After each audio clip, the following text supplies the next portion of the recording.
North Korea has held a rare briefing at the UN to discuss its recent report on its own human rights situation.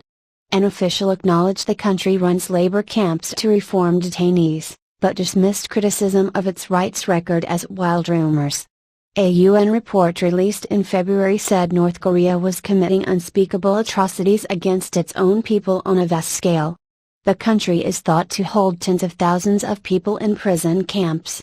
Official Cho Myong-nam told the briefing, which was open to reporters and foreign diplomats, that there were no prison camps operating in North Korea, but there were detention centers where people are improved through their mentality and look on their wrongdoings.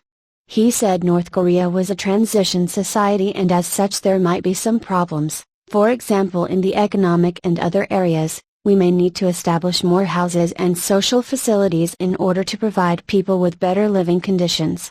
He blamed North Korea's economic situation on external forces, Reuters reports, in an apparent reference to the stringent international sanctions the country is under as a result of its repeated nuclear and ballistic missile tests in recent years. As the country moved forward, the enjoyment of the people would be further expanded, Mr. Cho said. The UN report in February said there was evidence of systematic, widespread and grave violations of human rights in North Korea. It said those accused of political crimes are disappeared to prison camps, where they are subject to deliberate starvation, forced labor, executions, torture, rape and the denial of reproductive rights enforced through punishment, forced abortion and infanticide. The report, based on interviews with North Korean defectors, estimated that hundreds of thousands of political prisoners have perished in these camps over the past 5 decades.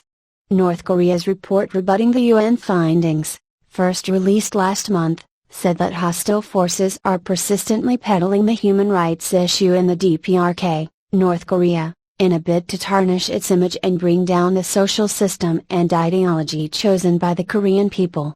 The open UN briefing comes days after North Korea agreed to resume formal high-level talks with South Korea, which were suspended in February, after Northern officials made a surprise visit to the South for the Asian Games.